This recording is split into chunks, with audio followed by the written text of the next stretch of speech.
স্বাগত নিয়মিত আয়োজন এখন প্রকাশের সঙ্গে আছে আমি তোফায়েল আহমদ। এবছরই শেষ হতে যাচ্ছে ৩০ বছরের গঙ্গা পানি চুক্তির মেয়াদ। চুক্তি নবায়ন হবে কিনা সে বিষয়ে এখনও আমরা নিশ্চিত নই।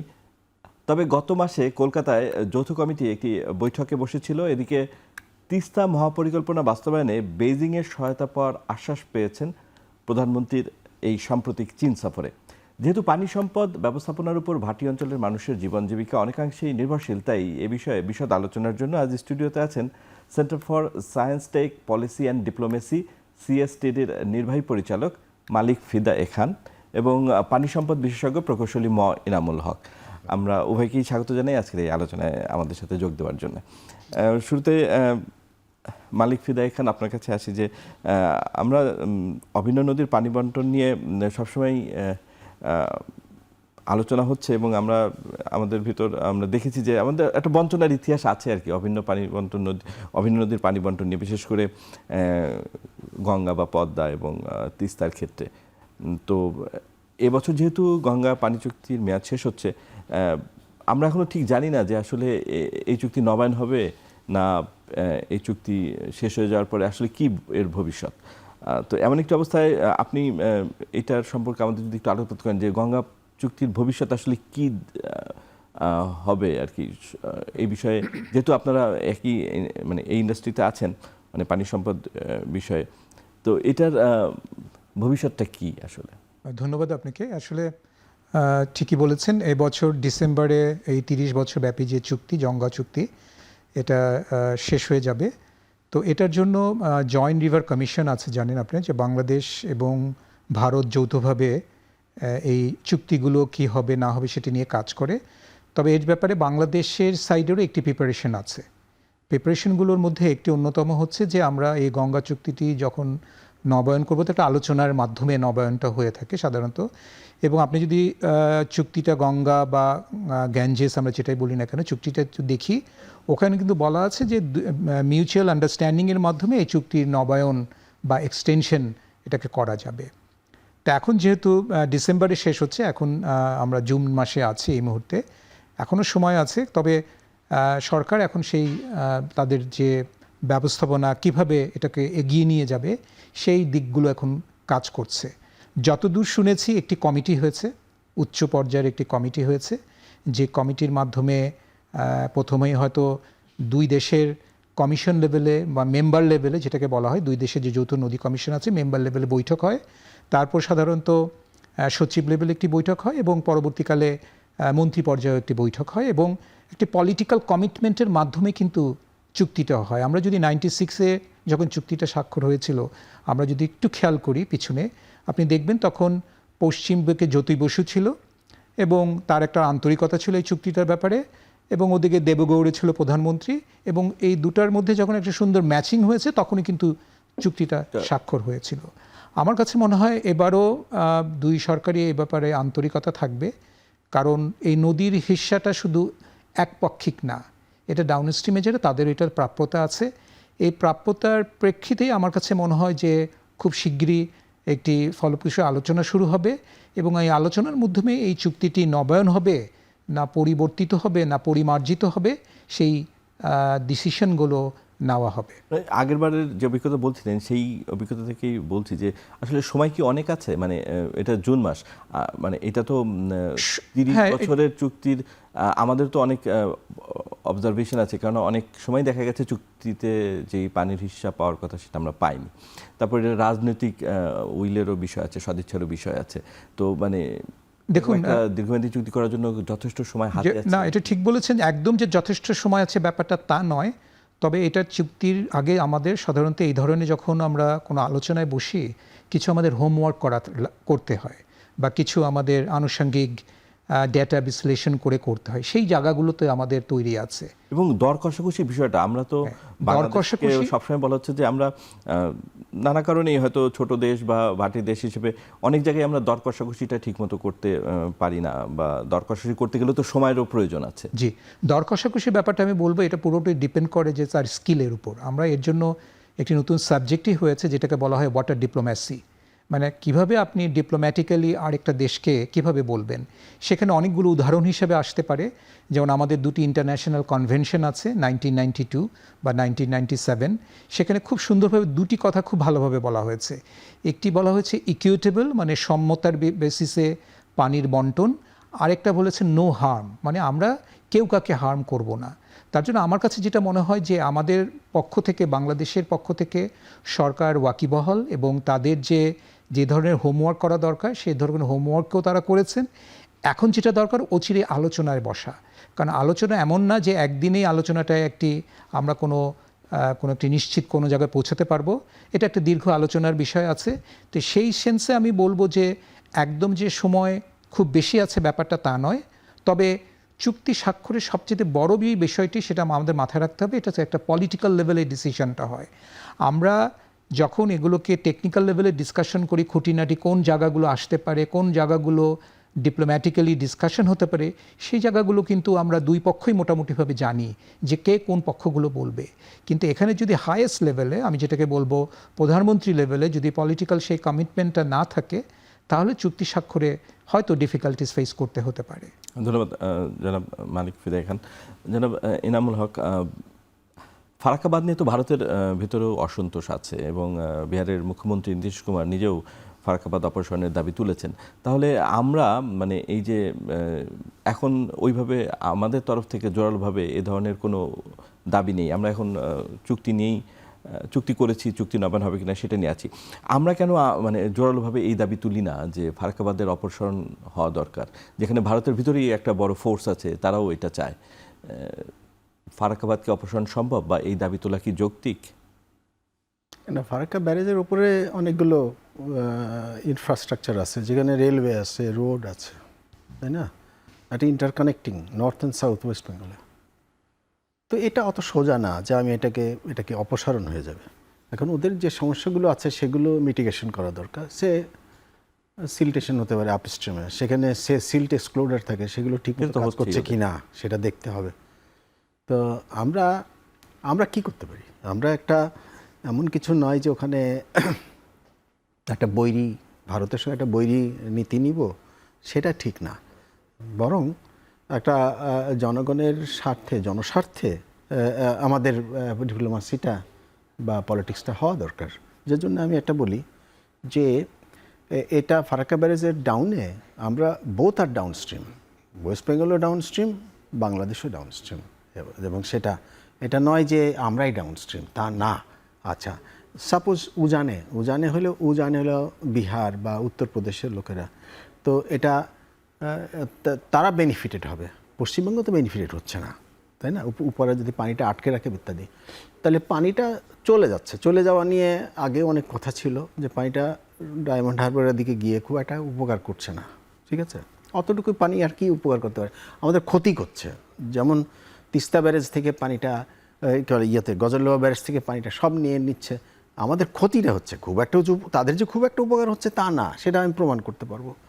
তো সেখানে একটা ফ্ল্যাট নীতি আমি প্রপোজ করছি ইদানিং, এই বছর থেকে এই গভর্নমেন্ট আসার পরে বলেছি ওয়াটার ডিপ্লোমেসিতে, যে আমরা একটা উভয় দেশের, পশ্চিমবঙ্গ এবং বাংলাদেশের একটা ভাটি হিসেবে আমরা জনগণের ইন্টারেস্টে এই কথাটা বলা দরকার যে আপস্ট্রিম থেকে যে পানিটা আসবে, মানে ব্যারেজ দুটোর আপস্ট্রিমে যে পানি আসুক, 30% ওদেরকে দিয়ে দেবো, 70% আমাদের নিয়ে নেবো, ক্যাচমেন্ট এরিয়া ধরে। ইকুইটেবল ডিস্ট্রিবিউশনের যে প্রসঙ্গগুলো আসছে, 30% ওরা নিয়ে নেয়, যাই পানি আসুক। যদি পানি কম আসে তাহলে আমরাই বের করবো যে পানিটা কেন কম আসছে, এবং 30-70 ভাগ হোক, অসুবিধা নেই। 30-র উপরে তাদের ক্যাপাসিটি আছে, দেখা যাচ্ছে বেশি পানি আসলে ওদের ক্যাপাসিটি নাই, তখন আমাদের এখানে ছেড়ে দিবে। কিন্তু normally at the lowest level যখন পানি আসবে, তখন 30%, মানে বোথ ইন গজলডোবা এবং ফারাক্কা, 30% পানি তাদের দিয়ে দেবো, আসো। তো সেক্ষেত্রে বিদ্যমান যে চুক্তি আছে সেক্ষেত্রে একদম নতুন করে পুনর্মূল্যায়ন করতে হবে, কেননা বিদ্যমান চুক্তিতে তো আর এই দর্শনটা সেটাই তো বললাম, চুক্তি তো শেষ হয়ে যাচ্ছে। হ্যাঁ, শেষ হয়ে যাচ্ছে। তো বলছে শেষ হয়ে যাচ্ছে। এখন এই যে আমাদের 6 মাস টাইম আছে বা 5 মাস সময় আছে, আমাদের এই ধরনের একটা নিজস্ব হোমওয়ার্ক করা দরকার, যে অন দ্য নেক্সট ড্রাইভে আমাদের আগে থেকে কিছু এক ধরনের প্রপোজাল থাকতে পারে। আমার একটা প্রস্তাব, এটা আমি তাহলে বাইরে থেকে দিচ্ছি, তারা নিজেরা ভাববে। এবং গভর্নমেন্টের পলিসি আছে, গভর্নমেন্টের রাজনীতি আছে, দুই দেশের রাজনীতি আছে, আন্তর্জাতিক রাজনীতি আছে, তারা ভাববে তাদের ব্যাপার, কিন্তু আমি এটা টেকনিক্যালি মনে করি যে এটা 30% তাদের দিলাম, 70% এই সিম্পল একটা চুক্তি হয়ে যাক। হ্যাঁ, চুক্তি এটা হলে কি যেভাবে আপনি বলছেন সিম্পল, আসলে কি এতটাই সিম্পল? অবশ্যই সিম্পল, কারণ ওখানে ভারত মেজারমেন্ট কি এ ধরনের কেন পানি যদি তার মানে রাজি হওয়ার কি কারণ আছে? কারণ হলো যে 30% 70 যাই পানি আসুক, দুজনেই যদি পানি কম আসে আমরা দুই লোয়ার রাইপেরিয়ান যারা দুজনেই ভোগ করব এবং দুজনেই স্টেপ নিব যে কোথায় আটকাচ্ছে। কারণ এটা তিস্তার পানি সিকিমে আটকাচ্ছে, বা গঙ্গার পানি উত্তরপ্রদেশে আটকাচ্ছে, বিভিন্ন জায়গায় আটকাচ্ছে। আমাদের সেই তখন একটা অটোমেটিক্যালি ব্যাপার আসে যে কেন আটকাচ্ছে। হ্যাঁ, এটা মোস্ট অফ দি কেসেস এসব ব্যারেজগুলোর যে অপারেশন শিডিউল আছে, অপারেশন ম্যানুয়াল আছে, সেইটা ঠিকমতো পালন করা হয় না। নাহলে পারে রান অফ দি রিভার ড্যামে, যেখানে run of the river dam হয় সেখানে কখনোই ভাটিতে পানি থাকবে না, পানি কমে, এটা হতে পারে না রান অফ দি রিভার ড্যামে। এবং সিকিমের যতগুলো ড্যাম আছে সব run of the river dam বলছে, তারা কখনোই স্টোরেজ ড্যাম বলছে না। তাহলে ওয়াই তাদের স্টোরেজ ড্যামের ম্যানুয়াল আর রান অফ দি রিভার ড্যামের ম্যানুয়াল তো এক না, তাই না? তো সেখানে ডাউন স্ট্রিমের যদি কম হয় তাহলে একটা টিম হয়ে যায়, তাদের কমন ইন্টারেস্ট হবে। আমরা আপ স্ট্রিমে গিয়ে দেখবো যে কী ব্যাপার, কেন কমছে। তোমার তো একটা হিস্টোরিক্যাল ফ্লো আছে, হিস্টোরিক্যাল ফ্লো কেন কমলো, তাই না? আর আমি ভাই পানি কম আসছে আমি তোমাকে দেবো না, এটা তো বৈরিতার, এটা তো কোনো ডিপ্লোমেসি নয়। It's not a diplomacy, it's a language of war. সেটা হোক, হয়ে গিয়ে আমরা ভেঙে দেওয়ার ব্যাপার, আমরা let us march and just demolish those barrages, সেটা তো আমরা করতে যাচ্ছি না। আমরা তো যুদ্ধ করতে যাচ্ছি না, ডিমোলিশ করতে যাচ্ছি না।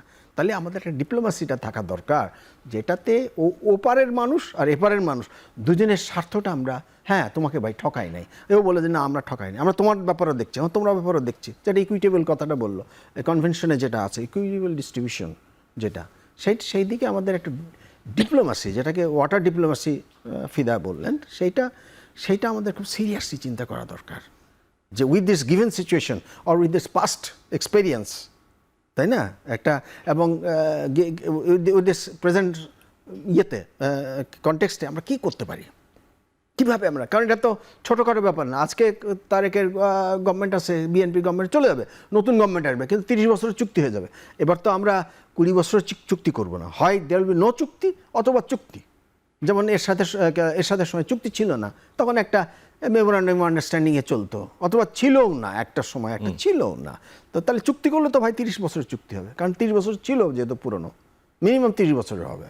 তো সেখানে একটা সুন্দর একটা গাইডলাইন থাকা দরকার। ধন্যবাদ জনাব এনামুল হক। জনাব ফিদা, সিন্ধু নদের চুক্তির কথা বলা হয়, এটা একটা সফল চুক্তি। সেখানে তৃতীয় পক্ষের একটা গ্যারান্টার আছে, জাতিসংঘ নাকি এই চুক্তির সাথে সম্পৃক্ত আছে। আমাদের এই দ্বিপাক্ষিক চুক্তিতে, বাংলাদেশ ভারত চুক্তিতে এরকম মানে কোনো মানে রাখা, তৃতীয় পক্ষকে গ্যারান্টার হিসেবে রাখা, কারণ আমরা প্রায় অভিযোগ আসে যে বাংলাদেশ চুক্তি অনুযায়ী ন্যায্য পানির হিসাব পায়নি। তো যেখানে সিন্ধু চুক্তি খুব আরও পুরনো চুক্তি, সেটা যদি কার্যকরভাবে এখনও চালু থাকে, তাহলে আমাদের গঙ্গা চুক্তি নিয়ে, আমরা গঙ্গা চুক্তি করে এসেও আমাদের এই মনোভাব অনেকেরই আছে যে আমরা বঞ্চিত হয়েছি।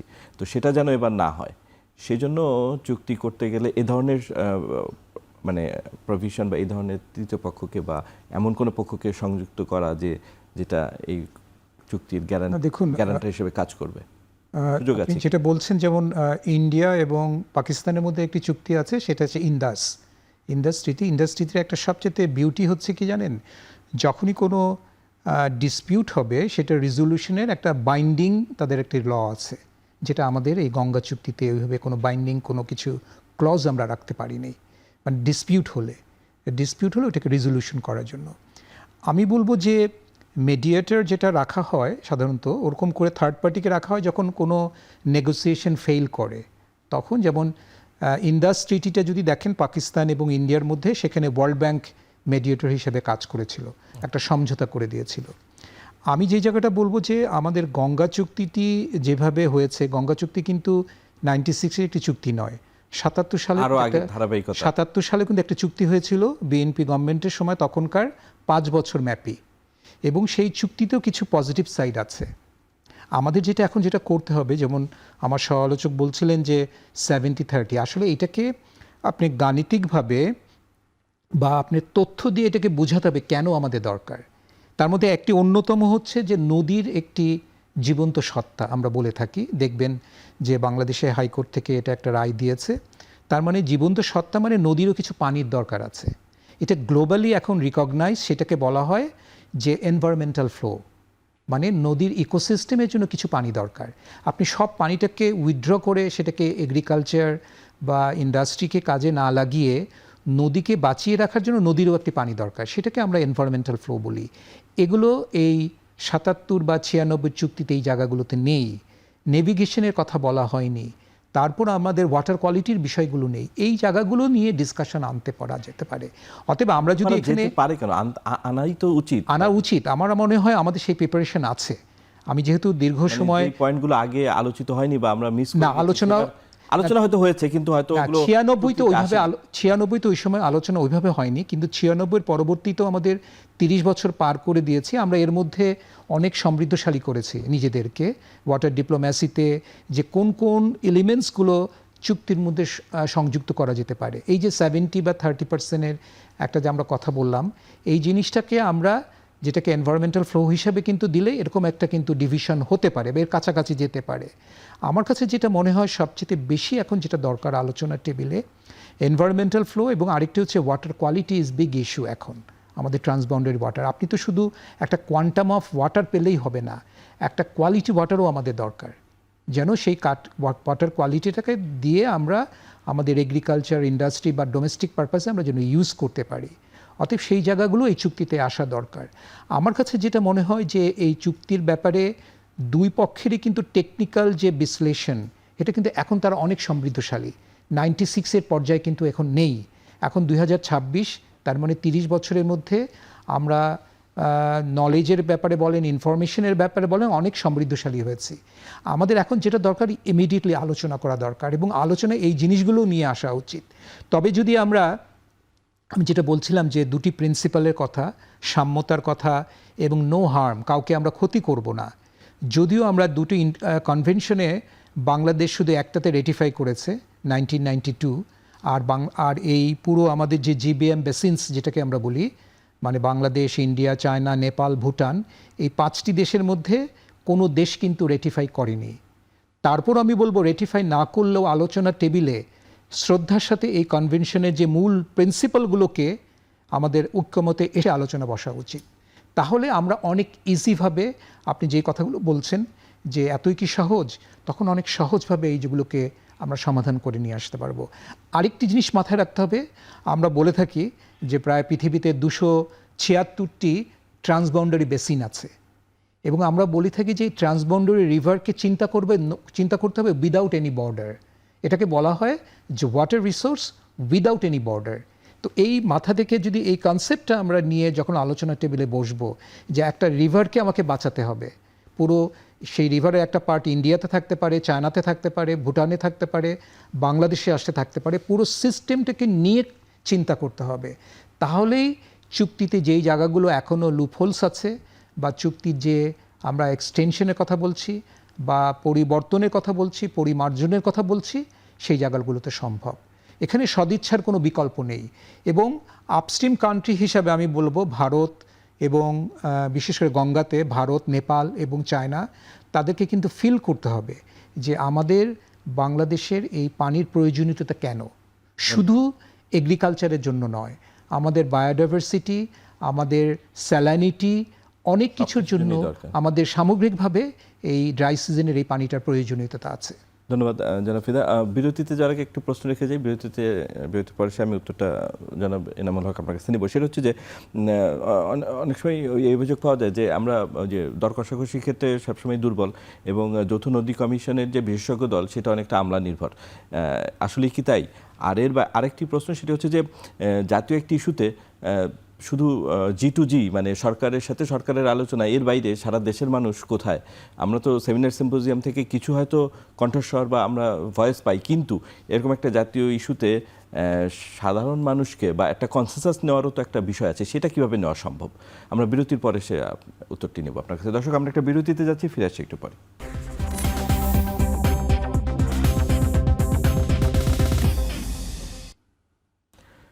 ধন্যবাদ। বিরতির পর আবারও ফিরে এলাম আলোচনায়। জনাব এনামুল হক, আপনাকে বিরতিতে যাওয়ার আগে একটি প্রশ্ন রেখেছিলাম, উত্তরটি যদি দেন। প্রশ্নটা আরেকবার আচ্ছা, সেটা আমি বলছিলাম যে আমাদের যে নেগোসিয়েশন, যৌথ নদী কমিশন যে নেগোসিয়েশন করে, অনেকে বলেন যে এটা আমলা নির্ভর কমিটি। আপনি সেটা মানে সমর্থন করেন না, এটা যথাযথ মানে বক্তব্য নয়, সেটা একটা বিষয়। এবং আরেকটি হচ্ছে যে এটা উত্তর দিয়ে আগে। হ্যাঁ, এটা আমলা তো যারা প্রকৌশলী আছে তারাও আমলা মানে সরকারি জনসেবক মানেই আমলা। আচ্ছা, এখন সেখানে হ্যাঁ কিছু তথাকথিত অপ্রকৌশলী আমলা সেখানে থাকেন এবং তারা নিয়ন্ত্রণ করেন। অপ্রকৌশলীও তো থাকতে পারেন, ডিপ্লোমেসির ইস্যু, কিন্তু তারা নিয়ন্ত্রণ করেন। সমস্যাটা কোনখানে? তারা নিয়ন্ত্রণ করেন। এখন সেটা যে কোনো সভাতে হয় কি, সভাতে দর কষাকষির শক্তিটা আমাদের মানে যে কোনো সভাতে যিনি উপস্থিত থাকেন, যারা উপস্থিত থাকেন, তাদেরও কথার কিছু একটা ওজন বা কায়দা কানুনের ব্যাপার আছে, যেখানে তারা যদি সেইভাবে কথা বলেন একজন প্রকৌশলী, আমার মনে হয় আমলা আগাতে পারবেন না, আমলা আর নিয়ন্ত্রণ করতে পারবেন না। হ্যাঁ, এটা একটা আমলা নির্ভর। হ্যাঁ, আমলা নির্ভর, আমরা অনেক সময় নির্দেশ নির্ভর থাকি বলা যেতে পারে, যে ওপর থেকে বা বহু দূর থেকে একটা নির্দেশ আসে যে এইভাবে চালাবা, এইভাবে চলে, সেই জন্য ব্যাপার হতে পারে। তো আমাদের এত নির্দেশ আসা সত্ত্বেও আমাদের দেশের সুযোগ আছে, যারা নাকি অত্যন্ত দক্ষভাবে প্রকৌশলী বা মানে এই পথের মানুষ যারা আছেন, তারা এটাকে যথাযথভাবে খুব মানে সফলতার সঙ্গে অবশ্যই আলোচনা করতে পারেন, সফলতার দিকে নিয়ে যেতে পারেন।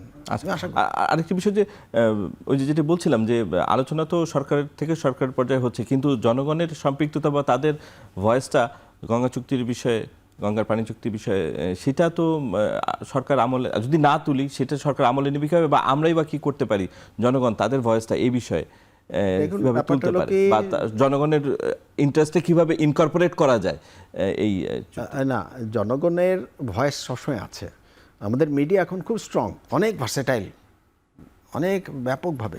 তো অতএব জনগণ তার মতামত দিচ্ছে, অনেক বেশি সক্রিয় বলা যায়। কিন্তু সরকারের যে একটা জনগণের মতামতকে গ্রহণ করা বা এটাকে ট্রান্সলেট করা বা সেটাকে ইফেক্টিভ করা, সেইটা একটা সরকারের নীতির উপর নির্ভর করে। সরকার যদি সর্বজন স্বার্থে থাকে, দেশের স্বার্থে থাকে, তাহলে সে অবশ্যই প্রয়োজনীয় ব্যাপারটা তুলে নেবে। কিন্তু এটা অনেক সময় সেটা হচ্ছে না। আমরা দেখতে পাচ্ছি যে সরকার তো এটা জনগণের স্বার্থে করছে কিনা, নাহলে এই প্রশ্ন আসবে কেন? এই প্রশ্নটা আসছে এই কারণেই যে জনস্বার্থে অনেক সময় সরকার করতে পারছে না, করছে না, সেটা তো একটা এই জন্য অ্যাব্রাপ্ট চেঞ্জ হয়ে যাচ্ছে, সরকারও চেঞ্জ হয়ে যাচ্ছে। তো এটা একটা পরিস্থিতি। তো এই ব্যাপারে আমি বলবো যে এই ব্যাপারে আমাদের একটা নিশ্চয়ই পরিবর্তন বা একটা অন্যরকম আমরা দেখতে পাবো, আশা করি আর কি। আর তাছাড়া আরও যারা অনেক জুনিয়র যারা আমাদের এই লাইনে কাজ করছেন, তাদের মেধার প্রতি আমার যথেষ্ট আস্থা আছে। হ্যাঁ, এবং তারা এটা করতে পারবেন। আর আমি একটু সাপ্লিমেন্ট করতে পারি এখানে। হ্যাঁ, অবশ্যই। মানে দেখুন, ওই যেটা বলছিলেন যে আমাদের যে G2G যে জিনিসটা, এটা যে মানে মিডিয়া মানে খুবই সোচ্চার এবং তারা বিভিন্নভাবে বলছে, কিন্তু একটা স্ট্রাকচার ওয়েতে বলার একটা উপায় হচ্ছে ওয়াটার ডিপ্লোম্যাসিতে, যেখানে আমরা বলে থাকি 3টা লেভেলের, ট্র্যাক 1, ট্র্যাক 2, ট্র্যাক 3। ট্র্যাক 1টা হচ্ছে একদম G2G, ট্র্যাক 2 হচ্ছে আপনি যারা রিসার্চার মানে তারা যারা মানে আমাদের মতন যারা টেকনিক্যাল পার্সন, আর ট্র্যাক 3 হচ্ছে একদম যে পিপুলরা মানে একদম নদীর পাড়ে যারা থাকে, যেটা আপনি বলছিলেন যে পিপলস ভয়েস। তো এগুলোর একটি কাঠামোগতভাবে স্ট্রাকচার হয়ে এদের ওপিনিয়নটি নিয়ে আসা দরকার। বাট আনফর্চুনেটলি বাংলাদেশে ট্র্যাক 2 লেভেলে বা ট্র্যাক 1 লেভেলে অনেক ডিসকাশন হয় এই চুক্তি নিয়ে, কিন্তু ট্র্যাক 3 লেভেল আজ পর্যন্ত হয়নি। তা এখন আমরা চাচ্ছি যে ডিপ্লোম্যাসি লেভেলে এই ট্র্যাক 3 লেভেলের ওপিনিয়নটা আস্তে আস্তে পরিবর্তিত এবং পরিমার্জিত হয়ে ট্র্যাক 1 লেভেলে যাওয়া উচিত বিফোর আমাদের এই নেগোসিয়েশন শুরু হওয়ার আগে। তাহলে স্ট্রাকচার ওয়েতে যাওয়ার কিন্তু একটা প্রসেস আছে। ওয়াটার ডিপ্লোম্যাসিতে আমরা সাধারণত বলে থাকি যে ট্র্যাক 3 থেকে ওটা ট্র্যাক 2তে যাবে। আবার অনেক সময় আমরা বলে থাকি মাল্টি ট্র্যাক মানে হচ্ছে, যেটা আপনি কিছুটা শুনতে চাচ্ছিলেন মনে হলো আমার, যে শুধু ইঞ্জিনিয়ার না, শুধু আমলা না, মানে উনি যেটা বললেন যে একটা ইঞ্জিনিয়ার নন ইঞ্জিনিয়ার তারাও আমলা, কিন্তু এটার সাথে সাথে যারা টেকনিক্যাল পিপল বা যারা রিসার্চার বা যারা একটা ওই নদীকে রিপ্রেজেন্ট করে, এরকমও একটা ডিপ্লোম্যাসির ভিতরে তারা থাকতে পারে। বিশ্বের অন্যান্য অনেক দেশে আছে। কারণ শুধু আমরা যারা ইঞ্জিনিয়ার আমরা তো শুধু ওয়াটারটাকে একটা কোয়ান্টাম হিসেবে চিন্তা করি। এখন যদি একটা ডিসকাশনে যদি একজন এগ্রিকালচারিস্ট থাকে, সে আরও ভালোভাবে বলতে পারবে আমাদের এগ্রিকালচার ডিম্যান্ডটা কীরকম। একজন যদি ইকোলজিস্ট থাকে তাহলে সে বলতে পারবে আমাদের সুন্দরবনের জন্য কী পরিমাণ পানি আমাদের গঙ্গা থেকে দরকার। আমাদের যদি একজন ওয়াটার কোয়ালিটি এক্সপার্ট থাকে, সে বলতে পারবে যে কেন আমাদের স্যালানিটিকে পুশ ব্যাক করার জন্য কী পরিমাণ পানিটা দরকার গড়াই নদীতে। তো এই যে জায়গাগুলোতে যখনই একটি মাল্টিডিসিপ্লিনারি টিম রাখা যেত, যদি আমরা পারতাম বাংলাদেশের এবং যৌথভাবে দুই পক্ষেই, আমি যতগুলো আলোচনাতে ছিলাম অনেক আলোচনা থেকে আমি দেখেছি যে দুপক্ষেরই ম্যাক্সিমাম হচ্ছে engineer, at the same time কিছু আমলা হয়তো ওখানে থাকে। এখানে আমার কাছে মনে হয় একটি সুন্দর অবকাশ আছে একটি মাল্টিডিসিপ্লিন টিমকে সংযুক্ত করা এবং ট্র্যাক 3 লেভেলের ডিসকাশনের মাধ্যমে এটাকে নিয়ে আসা। এখন এখানে উদ্যোগ নিতে হবে, এই উদ্যোগটাকে গভর্নমেন্টকেই নিতে হবে, জয়েন্ট রিভার কমিশনকেই নেওয়া যেতে পারে, যে একটি ওয়ার্কশপের মাধ্যমে ট্র্যাক 3 লেভেলের ওপিনিয়নটিকে নিয়ে নেওয়া, যেটা আলোচনার টেবিলে খুব আমার কাছে মনে হয় একটা ভালো কাজ দিবে। ধন্যবাদ জনাব ফিদা। জনাব ইনামুল হক, 96 পরে গঙ্গাতে তো অনেক পানি প্রবাহিত হয়েছে, তখন রাজনৈতিক সরকারে যারা ছিল দুপক্ষে তারা কেউই এখন নেই, নতুন সরকার, এবং ইতিমধ্যেই 24-এ আমাদের একটি গণঅভ্যুত্থান হয়ে গেছে।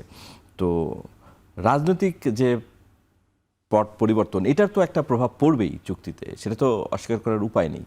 তো আপনার কি মনে হয় যে এই যে রাজনৈতিক যে পরিবর্তন ইতিমধ্যেই দুই দেশের মধ্যে হয়েছে এবং সম্পর্কও তো আগের মতো নেই, ইভেন অন্য ইস্যুতেও অনেক টেনশন আছে, পুশিন থেকে শুরু করে অভিবাসী, বাংলাভাষী, এরকম আরও অনেক ইস্যু আছে যেটা টেনশন তৈরি করছে প্রতিনিয়তই ভারত এবং বাংলাদেশের সম্পর্কের মধ্যে। এরকম একটা জটিল পরিস্থিতির ভিতর এই গঙ্গার বা পদ্মার পানি চুক্তি হওয়াটা মানে খুব কঠিন হবে কিনা? না, কঠিন হবে না, সহজ হবে। কেন সহজ হবে? দুই কারণে। এক হলো, ধরে নেই যে আমাদের বর্তমান যারা সরকারে যারা আছেন তারাও আগের মতোই দুর্বল। আমাদের একটা অভিযোগ আছে যে আমরা আমাদের যারা ডিপ্লোমেসিতে এরকম দুই দেশের মধ্যে আলোচনা করেন তাদের আমাদের পক্ষ দুর্বল থাকে, এটার অভিযোগ আছে। তো সেরকম হাসিনা সরকারের আমলে তো বলেই দিয়েছে যে আমরা ভারতকে এমন কিছু দেই নাই, এটা দুর্বলতার একটা প্রকাশ। স্বামী স্ত্রীর সম্পর্ক এগুলো দুর্বলতার প্রকাশ। এখন যদি দুর্বল হয় তাহলে খুব সহজে চুক্তিটা হয়ে যাবে। আমরা কি দুর্বল?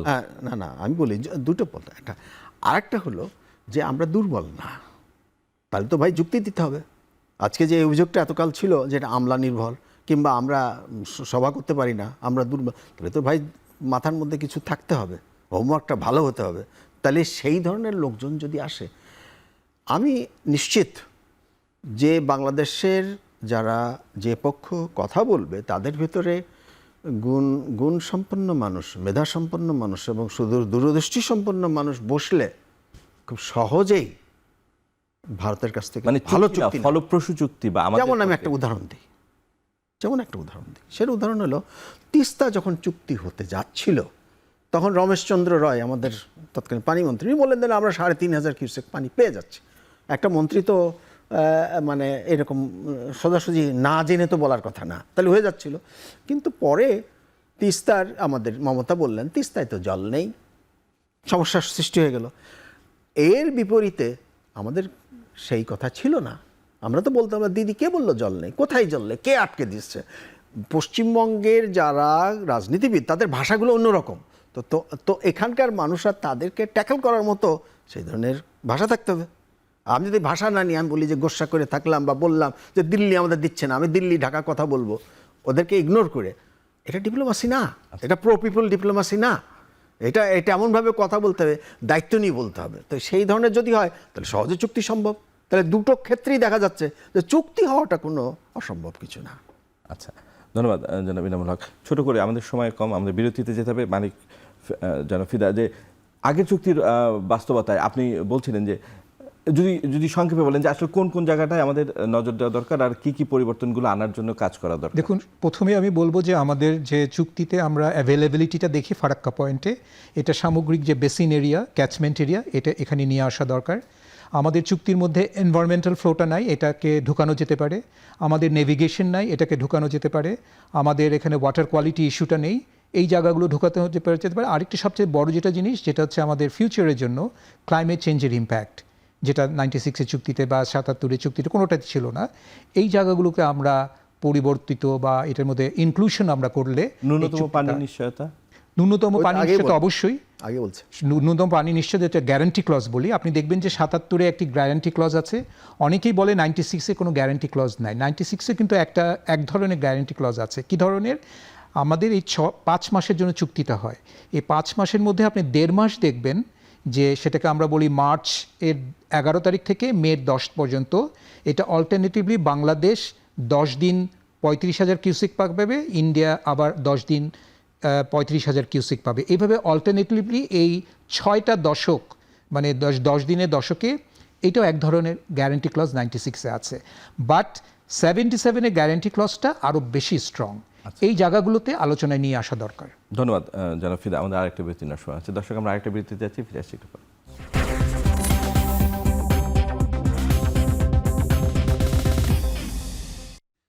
বিরতির পর আবারও ফিরলাম আজকের আলোচনায়।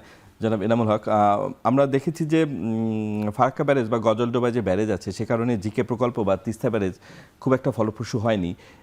এখন আমরা নতুন করে আলোচনা করছি হচ্ছে পদ্মা ব্যারেজের ব্যাপারে।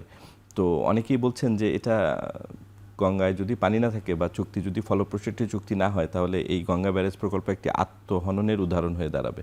আপনি কি মনে করেন? না, আত্মহনন এটা পানি পায় আর না পায়, যেখানে করার কথা হচ্ছে আবাসপুরে এবং যে প্রকল্প পরিকল্পনা আছে ওটা আত্মহননের। হ্যাঁ, ওটাতে কোনো কাজ হবে না। আমি বারবারই বলছি যে জিকে প্রকল্পের করতে ওর ধারে কাছে করতে, যেমন জিয়াউর রহমান উনি একদম হারিন সেতুর 2-3 মাইল ভাটিতে উনি স্থাপন করেছিলেন। আচ্ছা, তো এখন সেটাতে বলা হলো যে না, উজানে আমরা পানি স্টোর করব, স্টোর করলে ইন্ডিয়া চলে যাবে। আরে ওই ব্যারেজে তো কোনো পানি স্টোর করে না, ব্যারেজের কাজ তো পানি স্টোর করার না, ব্যারেজের কাজ হলো পানি ডাইভার্ট করা।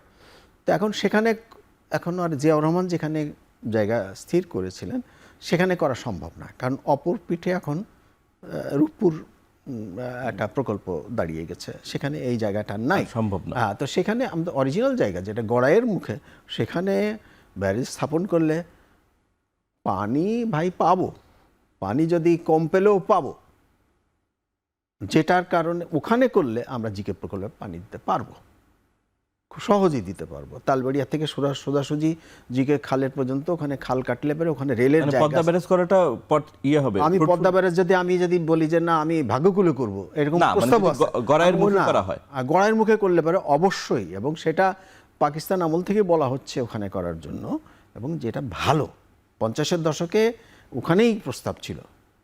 তাহলে সব দিক দিয়ে কাজ হবে, যা পানি পাই তাই কাজ হবে, পানি প্রপারলি পেলে তো প্রপারলি কাজ হবে। আচ্ছা, ধন্যবাদ জনাব এনামুল হক। জনাব ফিদা, আমাদের আলোচনার সময় শেষ হয়ে এসেছে।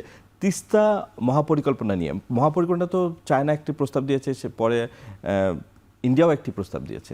তো আমরা এখনও তো কি করব সে বিষয়ে সরকার এখনও পরিষ্কার করেনি। কিন্তু সম্প্রতি চীন সফর থেকে ফিরে সরকারের উচ্চপদস্থ কর্মকর্তারা জানিয়েছেন যে চীন এই তিস্তা মহাপরিকল্পনা এবং পানি ব্যবস্থাপনায় সর্বোচ্চ সহায়তার প্রস্তাব দিয়েছে।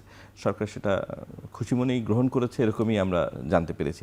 তাহলে এই যে তিস্তা নিয়ে যে একটা টানা পোড়েন আছে, যে এই তিস্তার উন্নয়নটা কি ভারত না চায়নার হাত ধরে হবে, সেই বিষয়টিতে মানে আমরা ক্ষতিগ্রস্ত হয়ে যাব কিনা, মানে আসলে কোন প্রস্তাব আমাদের গ্রহণ করা উচিত বা কিভাবে তিস্তার এই উন্নয়নটা হওয়া উচিত? দেখুন, প্রাপ্তি প্লাস উন্নয়ন। ধন্যবাদ। 2016 সালে একটি এমইউ সাইন হয়েছিল পাওয়ার চায়নার সাথে বাংলাদেশ গভর্নমেন্টের, এবং সেখানে তারা একটা মাস্টার প্ল্যানের প্রপোজাল দিয়েছিল। তারা মূলত 6টি নদী নিয়ে প্রপোজালটা দিয়েছিল, গঙ্গা, যমুনা, ওল ব্রহ্মপুত্র, এগুলো তারা মাস্টার প্ল্যান করবে। কিন্তু পরবর্তীকালে তারা এই বড় বড় নদীগুলোর সাথেও ধরলা এবং তিস্তা এবং এদিকে ওল ব্রহ্মপুত্র, এই 3টি নদীকে সংযোগ করেছে। তারা একটা মাস্টার প্ল্যান তৈরি করেছে এবং তারা এটার সাথে সাথে একটা ফিজিবিলিটি স্টাডির কথা বলছে। আমার দেখার সৌভাগ্য হয়েছিল, আসলে এটা ঠিক বাংলাদেশের যে স্ট্যান্ডার্ডে ফিজিবিলিটি করা হয় সেই ফিজিবিলিটি স্টাডি হয় না। এটাকে আমরা নিদান পক্ষে আমরা এটাকে প্রি ফিজিবিলিটি বলতে পারি। তো এখন যেটা এই সবচেয়ে বেশি যেটা দরকার, যেহেতু আপনারা জানেন যে তিস্তা নদীতে একটি ফ্যান নিবার, মানে খুব স্টিপ স্লোপ, খুব খাড়া নদীটা, অতএব এখানে যে কোনো ধরনের ইন্টারভেনশনের আগে একটু ভালোভাবে স্টাডি করা দরকার।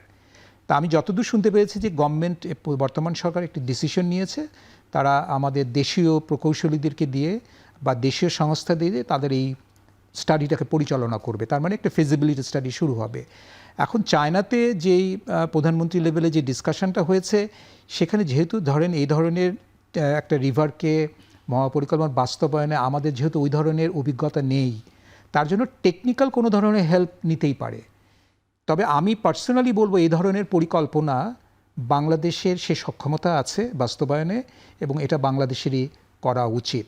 তবে যদি অন্যান্য দেশের অভিজ্ঞতার আলোকে আমরা করতে চাই, তাহলে আমি বলবো চায়নাতে এই ধরনের বড় বড় ইনফ্রাস্ট্রাকচার তারা করেছে। তাদের যে বড় বড় নদীগুলো আছে, ইয়েলো নদী বা অন্যান্য নদীগুলোতে যারা যে ইনফ্রাস্ট্রাকচার করেছে, বিশেষ করে ওয়াটার ইনফ্রাস্ট্রাকচার, সেই এক্সপেরিয়েন্সটা কাজে লাগাতে পারি। কারণ আমাদের যেমন ধরনের পদ্মা ব্যারেজও, এই ধরনের ব্যারেজ করারও কিন্তু আমাদের অভিজ্ঞতা নেই। অতএব মাস্টার প্ল্যান বাস্তবায়ন এবং পদ্মা ব্যারেজের বাস্তবায়ন, এই ধরনের বড় ইনফ্রাস্ট্রাকচারে অন্য দেশের আলোকে অভিজ্ঞতা নিয়ে কাজ করতে আমাদের আমার কাছে মনে হয় কোনো এখানে আপত্তি থাকা উচিত না। কিন্তু বাস্তবায়ন যেন বাংলাদেশ গভর্নমেন্ট এটাকে করে এবং নিজস্ব অর্থ তহবিলে করবে, যেটা শুনতে পেরেছেন যে পানি সম্পদ মন্ত্রী এটা বলেছেন। তবে এখানে একটা সুযোগ থাকে যে আমরা অনেক সময় এটাকে ক্লাইমেট চেঞ্জের অ্যাডাপ্টেশনের সাথে লিঙ্ক করতে পারলে হয়তো তখন আমরা ক্লাইমেট চেঞ্জের অ্যাডাপ্টেশনের ফান্ডটাকে ব্যবহার করতে পারি খুব স্বল্প সুদে। বিশেষ করে আমি পদ্মা ব্যারেজের কথা বলবো, কিন্তু হয়তো তিস্তা মহাপরিকল্পনা আমরা পারবো না। তবে তিস্তা মহাপরিকল্পনা আমি বলবো এখানে নদীটাকে সংকুচিত করে, নদীর যেখানে গড় প্রস্থ হচ্ছে 3 কিলোমিটার, এটাকে ন্যারো ডাউন করে 700 মিটারের মধ্যে নিয়ে আসার কথা বলেছে। তো তিস্তা যেহেতু একটি ফ্যান নদী হচ্ছে খুব সহজভাবে বুঝবো যে একটি খাড়া জায়গা দিয়ে নদীতে যখন একটি সমতল জায়গায় চলে আসে, তখন সে তার গতিপথ বিভিন্ন রকম সাপের মতন করে চেঞ্জ করে। অতএব কোনো একটা জায়গায় যদি নদীকে আমরা কনফাইন করে দেই, তাহলে দেখা যাবে যে ওই নদীর পথটাকে না রেখে আরেক দিকে চলে গেছে। তার জন্য পরিবেশের বিরূপ প্রভাব পড়তে পারে। পরিবেশের উপর বিরূপ প্রভাব পড়তে পারে। তার জন্য বিশদভাবে আলোচনা এবং বিশদভাবে পরীক্ষা করেই এ ধরনের ডিসিশন নেওয়া যেতে পারে। কিন্তু ওই মহাপরিকল্পনা অন্যান্য যে জিনিসগুলো আছে, যেমন ইরোশন প্রোটেকশন, ফ্লাড প্রোটেকশন বা নেভিগেশন, এগুলো আমার কাছে মনে হয় খুব ভালো আইডিয়া, যেটা বাস্তবায়ন করতে পারে। ধন্যবাদ মালিক জনাব ফিদা। আমাদের তো সময় নেই, জনাব এনামুল হক, আপনিও কি সেটাই মনে করেন যেহেতু পানি প্রাপ্তি উজানের দেশের উপর নির্ভর করে তিস্তায় ভারতের উপর, সেহেতু ভারত বা চীনের সরাসরি তাদের সাথে না করে নিজেদের প্রকৌশলী বা নিজেদের ভাবে করা কি যুক্তিযুক্ত হবে কিনা? এই যেটা প্রকল্পে আছে যে 3 কিলোমিটার চওড়াকে 700 মিটারে নিয়ে আসবে, আমি এর প্রচন্ড রকম বিরোধী। সেটা তো বটে, না এই ব্যবস্থাটা বাংলাদেশী করা উচিত কিনা আমার কথা বলি, হ্যাঁ, এটা বিরোধী। এবং এই যে প্রকল্প যেটা করা হয়েছে, এটা একটা আকাশ কুসুম কল্পনা। আচ্ছা, এটা আমি মনে করি বরং বাংলাদেশের যদি কিছু করতে হতো, তাহলে ব্রহ্মপুত্র ব্যারেজ করার দিকে তাকানো দরকার। ব্রহ্মপুত্র ব্যারেজটা আমাদের জন্য অত্যন্ত গুরুত্বপূর্ণ এবং বহুমুখী সুবিধা দিতে পারবে। ধন্যবাদ এনামুল হক। আমাদের সময় শেষ হয়েছে। আপনাদের উভয়কেই অসংখ্য ধন্যবাদ আমাদের এই আলোচনায় যোগ দেওয়ার জন্য। দর্শক, আজ এখানেই শেষ করছি। আবারও দেখা হবে সমসাময়িক বিষয় নিয়ে। ততক্ষণ ভালো থাকবেন। শুভরাত্রি।